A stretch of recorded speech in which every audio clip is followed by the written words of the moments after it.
Et nous recevons le président du gouvernement, Philippe Germain, bonsoir. Bonsoir. Alors, au cœur de l'actualité, j'ai envie de dire, c'est le régime des retraites complémentaires. Il fait débat. Hier, on avait sur ce plateau Éric Durand, de la CAFAT, du MEDEF plutôt. Vous avez demandé une étude sur ces régimes de retraite complémentaires pour faire un état des lieux, c'est cela. En quelques mots, l'historique de cette demande dont vous avez parlé justement dans votre déclaration de politique générale.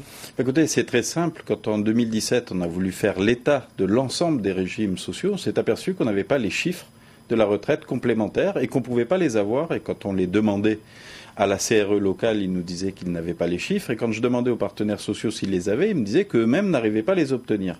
Donc j'ai décidé de commander une étude pour qu'enfin on connaisse les chiffres. Et effectivement, ils sont édifiants. On les a reçus depuis 28 milliards de cotisations, c'est-à-dire les Calédoniens, chaque salarié, chaque entreprise, vous et moi, on cotise chaque année 28 milliards pour ne verser que 8 milliards à nos retraités calédoniens. Et ça fait 22 ans que ça dure comme cela. Donc effectivement, c'est un régime dont on découvre les chiffres, les partenaires sociaux, le gouvernement, tout le monde est en train de découvrir les chiffres. Je vous sens étonné. Ben oui, parce qu'un tel décalage. Il faut savoir que ces 20 milliards, ils sont perdus chaque année. Alors, pas pour tout le monde, puisqu'ils servent à payer les retraites des autres Français de l'étranger. On est dans une caisse où il y a 300 000 cotisants. La Calédonie représente un tiers des cotisants, 100 000 sur 300 000, mais on n'a que 18 000 retraités, donc on ne perçoit que 8% des retraites versées par ce régime, les restes étant versés aux autres Français de l'étranger. Mais quand vous dites Français de l'étranger, on a l'impression que ce sont des Français. Ils vivent à l'étranger. Est-ce que pour autant, ils n'ont pas le droit non plus d'avoir leur retraite Bien sûr, complémentaire? ils ont tout à fait le droit d'avoir leur retraite complémentaire. La question est que, est-ce que nous, on a les moyens, chaque année, d'apporter 20 milliards de solidarité à la métropole, alors que nous-mêmes, nous avons nos propres difficultés dans nos régimes sociaux? Alors, vous n'avez pas la même lecture, j'ai envie de dire, que les partenaires sociaux qui, hier, Commission paritaire CAFAT et Arco-Agir, réfutent les conclusions de la lecture que vous avez vous-même de cette étude. Alors, que leur répondez-vous? Alors déjà, l'étude, elle a été lue par la CRE IRCAFEX. Donc les chiffres qui nous sont transmis, excusez-moi, sont les bons. Qu'est-ce que la différence qu'on a avec les partenaires sociaux, mais parce qu'on n'a pas travaillé, pas partagé les chiffres, pas analysé ce que l'on fera, c'est qu'on dit, mais un jour, on aura besoin de la solidarité nationale. Ben c'est la répartition, on va dire. C'est un peu ça aussi. Le régime de la répartition, c'est très simple. C'est les cotisations de l'année doivent payer les retraites. On adapte le montant des cotisations au montant des retraites à verser. Sauf que nous, la grande différence, c'est qu'on a 5 cotisants pour un retraité en Nouvelle-Calédonie, alors qu'en France, ils sont quasiment à du 1 pour 1. Donc nous, en clair, on cotise 5 fois plus qu'un Français pour la même retraite. Donc on est perdant. Et si vous voulez, le jour où on sera 1 pour 1 en Calédonie, ce qui n'arrivera pas avant 50 ans, pas avant les années 2070. 2040, nous dit Éric Durand. Non, je pense qu'on sera plutôt à 2050 ou 2060, mais déjà c'est très très loin.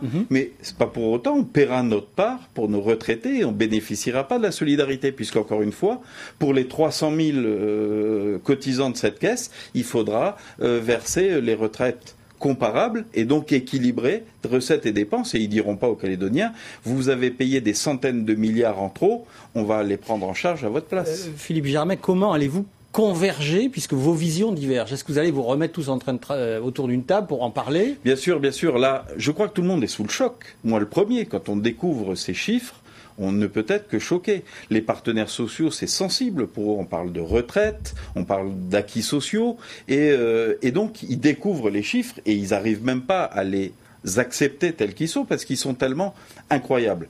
Donc on va finir là d'étudier ce rapport et puis dans les toutes prochaines semaines, on va se voir et surtout agir. On ne peut pas continuer, à mon sens. Les partenaires en décideront, mais on ne peut pas continuer à perdre 20 milliards chaque année. Mais vous parliez, vous-même, Philippe Germain, de renégocier l'accord de généralisation de 94, ce qui créerait, selon vous, une nouvelle caisse complémentaire locale. C'est pas ce que j'ai dit. Ça risque de coûter cher. C'est pas ce que j'ai dit. J'ai dit il faut effectivement renégocier. Et j'ai reçu l'étude 48 heures avant le discours de politique générale, donc j'avais pas eu le temps de l'étudier. Mais il y a deux choses dans votre question. D'abord, est-ce qu'il y a un prix pour sortir? Est-ce qu'il faut indemniser la caisse nationale? Ben non. On a déjà tellement versé d'excédents et les textes ne prévoient pas ça. Les textes, ils disent, si vous sortez, charge à la Nouvelle-Calédonie de prendre en charge les retraites. Ce que la Calédonie a largement les moyens de faire, puisque la Calédonie, elle cotise 28 milliards pour 8 milliards de pensions versées. Donc on n'a pas de difficulté pour le faire. Et les chiffres d'1 milliard, de 2 milliards ou 3 milliards d'euros qui sont annoncés, c'est le coût des pensions sur les 20 prochaines années.